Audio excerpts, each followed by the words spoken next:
আমাদের ব্রেন বা মস্তিষ্ক পক্ষপাতিত্ব করে কেন, বা এটি কেন যুক্তিসঙ্গত আচরণ করতে পারে না অনেক সময়? আসুন বিবিসির একটি নিউজ দেখি। মিল্ক মিরাকল, যে অলৌকিক ঘটনায় দুধের দাম 5 গুণ বেড়েছিল। Crowds mobbed temples all over India to see Ganesh, the elephant god credited with bringing prosperity, drinking milk. As people throughout the nation declared it a miracle, others cashed in, charging 5 times the normal price for milk. So widespread were the reports of a miracle throughout the world that India's Federal Department of Science and Technology was asked to investigate. They were sceptical and said the molecules of milk were being drawn from the spool by the texture of the statues. लाखों के लोग line लग गई मंदिरों में, अपने में तो लगी। उसके बाद जैसे जैसे सूचना मिली, संदेश मिला लोगों को, समाचार न्यूज मिलते ही कि ऐसा हो रहा है, एक दूसरे को फिर हर मंदिरों में भीड़ लग गई। हमारे यहाँ भी शाम तक लगी रही भीड़, लाइन की लाइन चल रहे हैं लोग, शाम तक दूध ला रहे हैं, फिर थैली की थैली ला रहे हैं दूधों को जो पिला।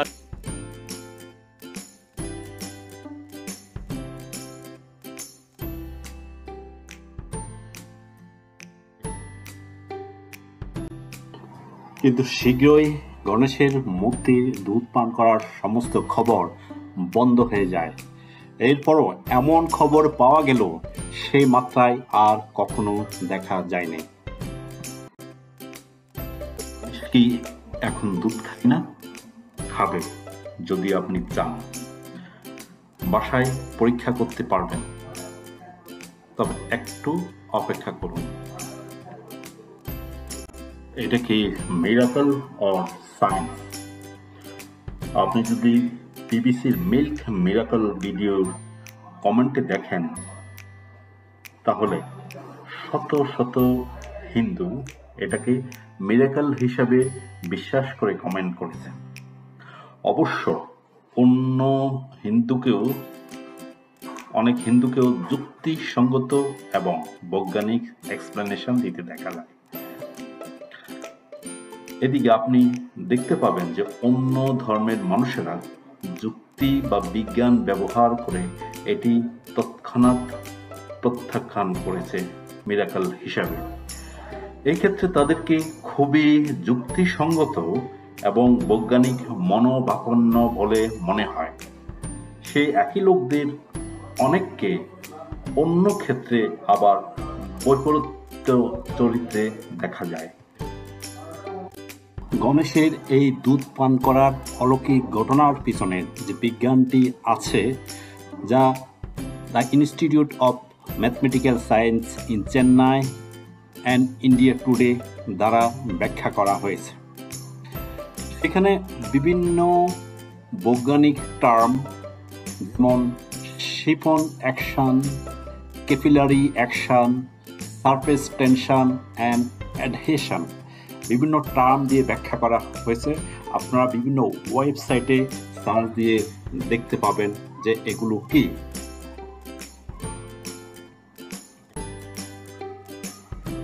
এখন বাসায় এটি পরীক্ষা করি। একটি চামচে পরিপূর্ণ পানি নিই, পানির উপরের পৃষ্ঠ অন্য বস্তুর এখানে টাচ করায়, সাথে সাথে দেখবেন চামচ তেমন বাঁকা না করা সত্ত্বেও সারফেস টেনশনের কারণে পানি বা জল গড়িয়ে পড়ছে। এটা একটা পুতুল যার কোনো প্রাণ নাই, সেটি পানি বা দুধ পান করছে। এরকম একজন আধুনিক ম্যাজিশিয়ানের ম্যাজিক হতে পারত।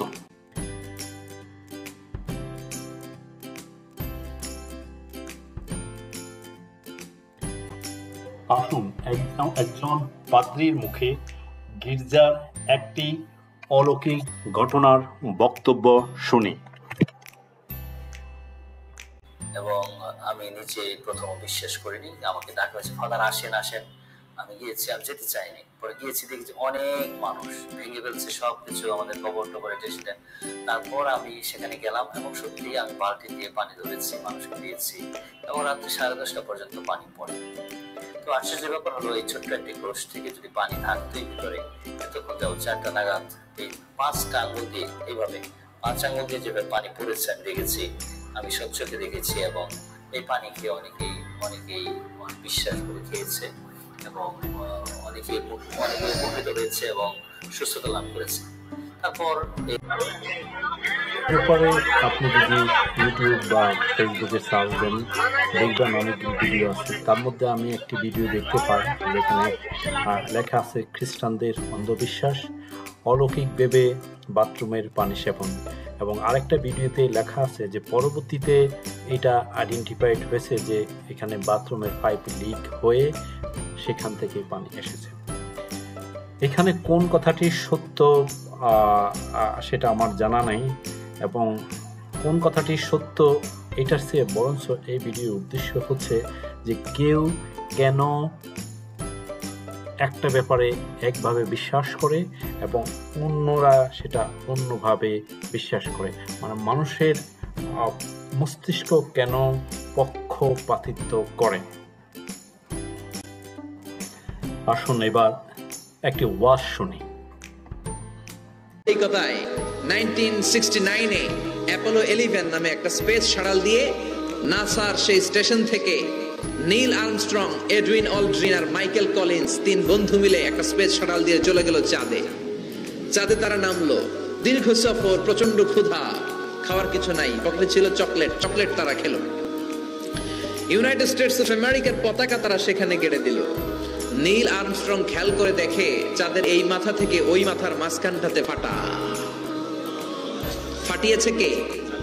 চিল্লায় বলেন কে? সে পরবর্তীতে পৃথিবীতে এসে বিশ্বনবীর বায়োগ্রাফি পড়ে জানতে পেরেছে এটা বিশ্বনবী আঙ্গুলের ইশারায় ফাটিয়েছিলেন। পড়েন আল্লাহু আকবার। আবার চাঁদের মধ্যে সে একটা মিউজিক শুনতে পেল। কি শুনতে পেল?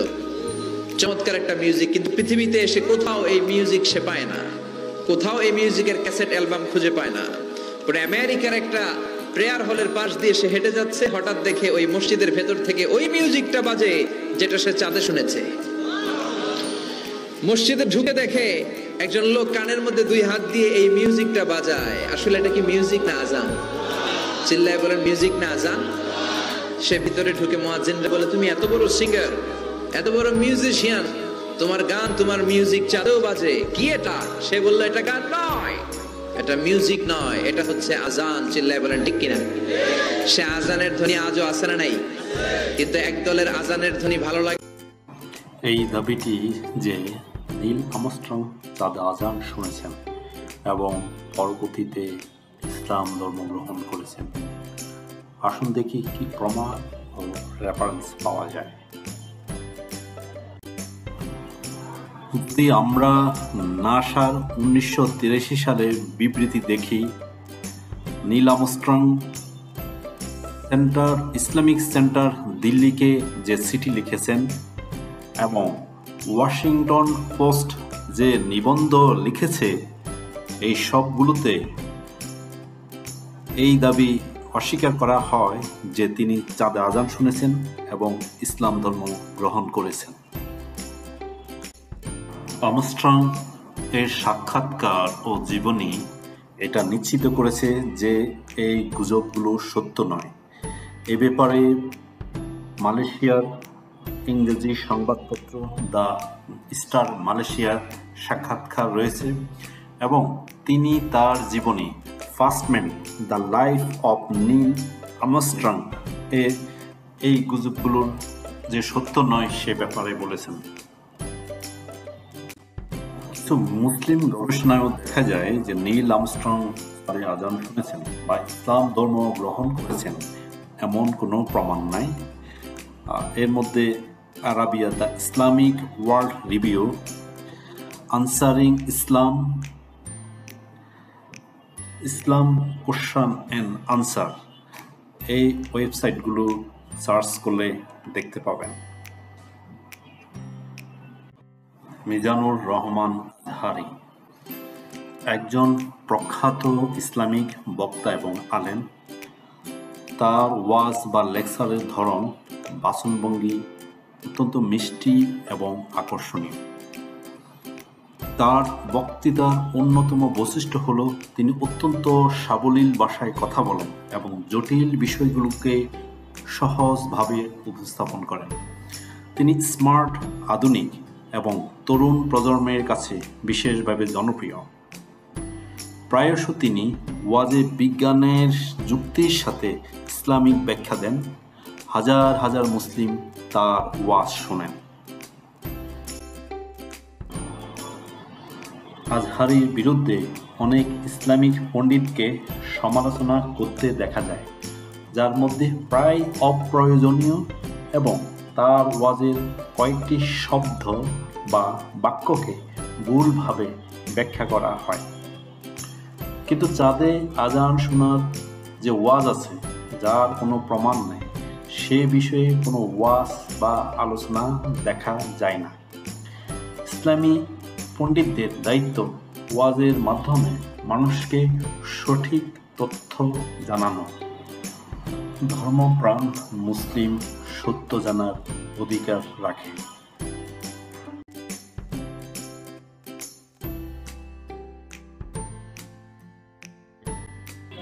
তিনি হাজার হাজার সাধারণ মানুষকে বিভ্রান্ত করার কথা নয়, কারণ ওয়াজের মূল উদ্দেশ্য হল সত্য প্রকাশ করা। সুতরাং এটি হতে পারে এটা AI দিয়ে তৈরি করা হয়েছে এবং এটি তার নিজস্ব নয়, অথবা পরবর্তীতে তিনি এই ওয়াজ সংশোধন করেছেন, অথবা তার বক্তব্য সঠিক এবং এই ব্যাপারে নির্ভরযোগ্য দলিল বা রেফারেন্স পাওয়া যায়। উপরের কোনোটি প্রযোজ্য হলে দয়া করে জানাবেন, যাতে আমরা সংশোধন বা আপডেট করতে পারি। এই ভিডিওর মূল উদ্দেশ্য এটি নির্ধারণ করা নয় যে তার ওয়াজ পারফেক্ট বা সঠিক ছিল কিনা, বরং এটা আমাদের মস্তিষ্ক কেন পক্ষপাত করে তা এভুলেট করা। যদি আপনি ইউটিউবে এই ওয়াজের ভিডিওর মন্তব্যগুলো পড়েন, আপনি দেখবেন যে হাজার হাজার মানুষ, মূলত মুসলমান, এটা তৎক্ষণাৎ বিশ্বাস করেছে। অন্যদিকে আপনি দেখতে পাবেন যে অন্য ধর্মের মানুষেরা যুক্তি বা বিজ্ঞান ব্যবহার করে এটি তৎক্ষণাৎ প্রত্যাখ্যান করেছে। এই ক্ষেত্রে তাদেরকে খুবই যুক্তিসঙ্গত এবং বৈজ্ঞানিক মনোভাবাপন্ন বা বিজ্ঞান মনস্ক বলে মনে হয়। সেই একই লোক অন্য ক্ষেত্রে আবার বৈপরীত চরিত্রে দেখা যায়। নীল আর্মস্ট্রং চাঁদে আজান শুনেছিলেন এবং পরে মুসলিম হয়েছিলেন। গণেশ দুধ পান করছে, যিশু কান্না করছে এবং তার পা বেয়ে সে পানি ঝরছে। কেউ কেন একটি ব্যাপারে সহজ বিশ্বাস করে কিন্তু অন্যটির ব্যাপারে যুক্তি বা বিজ্ঞানকে সামনে নিয়ে আসে।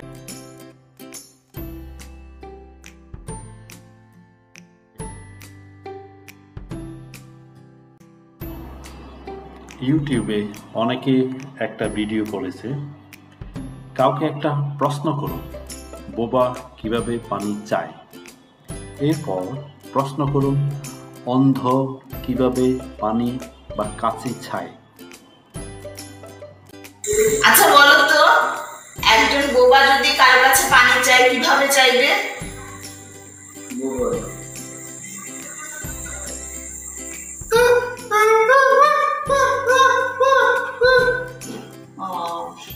তাহলে একজন অন্ধ যদি কারো কাছে কেচি চায় তাহলে কিভাবে চাইবে?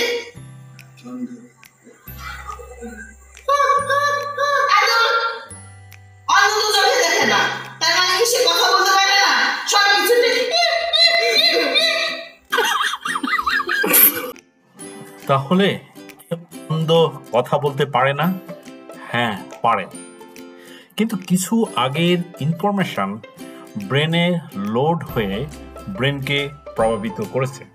সুতরাং আপনার ব্রেন তখন আর যুক্তিসঙ্গত আচরণ করে না সবসময়।